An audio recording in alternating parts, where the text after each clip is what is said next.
channel. You're watching Dinah Anno, and I'm here to do a part 3 of the genotype and compatibility series. And I was inspired to do this one because of the comments that I've been getting. In fact, I think that is like my most engaging video so far. I get a lot of comments on that video, people asking me questions, and I see you guys in the comment section. That's why I'm here to reply you in a video.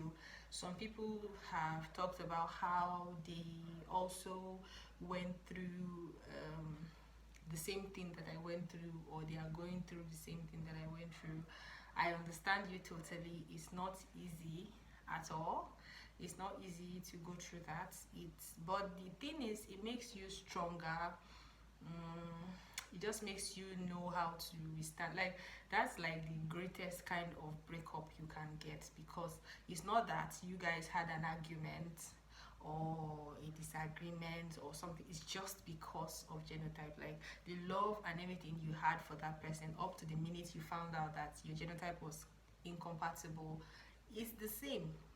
I just want to encourage you that you're going to get over it. I know it's not easy, it's painful, and I'm going to tell you guys what helped me get over mine. And to me now, it has happened like twice. The second time it happened to me, the person found out that we're both AS and AS, and I will tell you the mistake I made, and he ghosted me.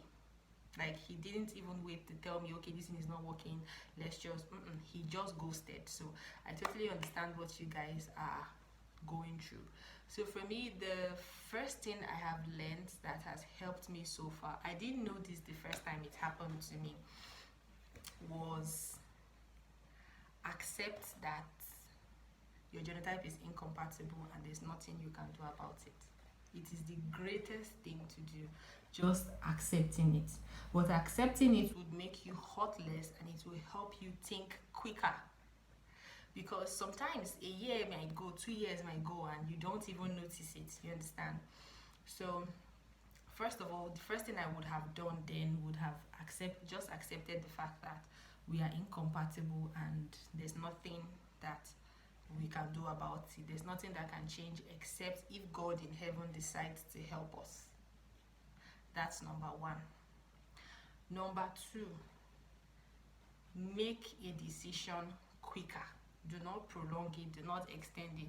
I know how it feels. The thing is, once you find out that your genotype is incompatible with another person's own, you will think that the love you had for the person, if it was 100% before, you will feel like it's now a billion times more.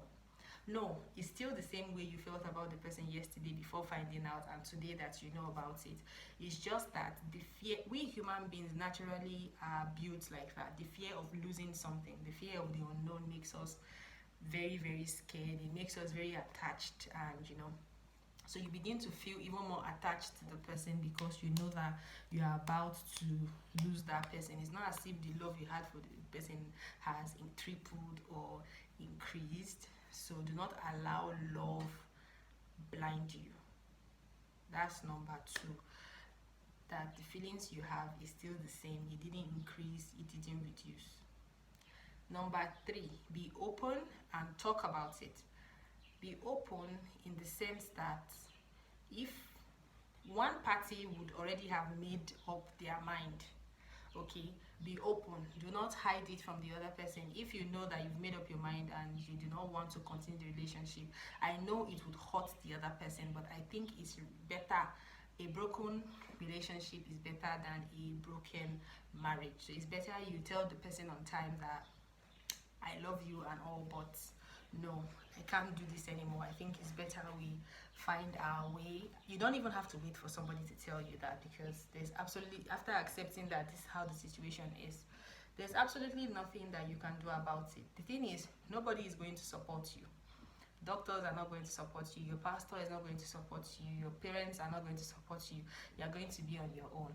And even if people were supporting you initially, there comes a point in time when the trouble comes that people get tired. We are human beings. We get tired, we get exhausted. People are going to get tired of supporting you.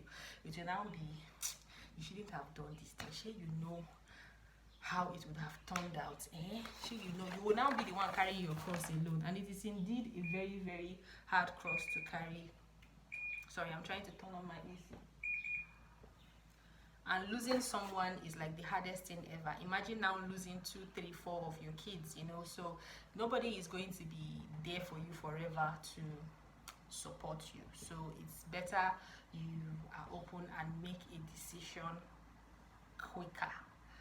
Number 4, whatever decision you make sure that you are in the right state of mind, and make sure that you are willing to take whatever the consequences would be. If you decide to go your separate ways, meaning that you end up losing that person forever, you're not going to have anything to do with that person. And please try not to have any kind of attachment to that person, like still trying to be in each other's life, because the love you guys have for each other is strong, is going to be stronger, because it's not, like I said, it's not like a breakup, like it was a bad break. It's because of genotype, so the feelings you had for each other is still there. So try as much as possible to stay away from each other's mind, to allow each other think well. So if you decide to separate, let it be separation for good. Then if you decide to go through with it, make sure that you research well. Make sure that you research well on both parts. Make sure that you research well. Make sure that whatever decision you take, you will be willing to live with that decision, because you stand the chance of having children with the SS genotype, and of course you know what comes with it. So it's not as if in the future now you people will now be blaming each other. One person will be saying, after Russia I wanted to leave, but you know, I wish I didn't. The love you think you have right now might turn to hatred later, because that person is going to be the constant reminder of the decision you made to stay, and that's the repercussion you are getting now. So make sure that you have a clear head and you are willing to take whatever the result of your decision making is. The last but not the least thing still goes down to being open. If one party, like on my own path, my partner moved on and was seeing somebody else but wasn't entirely truthful to me, so please be truthful to each other. Don't hurt each other. Don't start a relationship and you are dying there praying up and down. God answers prayer, but it has to be mutual. God has to know that both of you want the same thing. He's not a wicked God. He said, ask and ye shall be given. So he's not a wicked God. If you want your genotype to change, and if he wants his genotype to change, it should be a commitment that both of you are willing to take. Not that one person is praying and the other person is busy fishing in the market looking for another person. God has to know that you sincerely want him, because it is a very, very strong miracle that requires strong faith, so that you can get results. And even after praying and fasting, if it doesn't change, well, the will of God cannot be changed. Sometimes God knows better. God knows better, and he knows why that's happening to you. So what also helped me, like the second time it happened to me, I didn't really feel it more when he ghosted and all. It didn't even affect me at all, because I had already trained myself in case it happened again. Just prepare your mind that you might still meet somebody with that genotype. And in my case, it was easy because I asked on time. It wasn't as if we started dating for a year or 6 months or something. Make sure as you meet somebody, you've gone for the first date, second date, third date, fourth date, before you say yes to a person, please try to know how to put it in the conversation and ask, like, what's your genotype? Please, I think that's what most people should be asking and not take for granted. It wouldn't have caused so much pain that it's causing right now. If a person tells you they don't know their genotype, still try to encourage them to go and check their genotype. You can also say, okay, I'll go with you, so let's both check our genotype, just to encourage the person, so that you find out on time without involving too much emotion, and then you go and break your heart. You're helping yourself and you're helping the other person as well. I would advise that you do not marry somebody with AS or SS if you have an AS gene, and you should not marry somebody with SS and SC if you have an AS gene, because you would only end up bringing children that would be sick all the time. I watched Sisi Ope's video.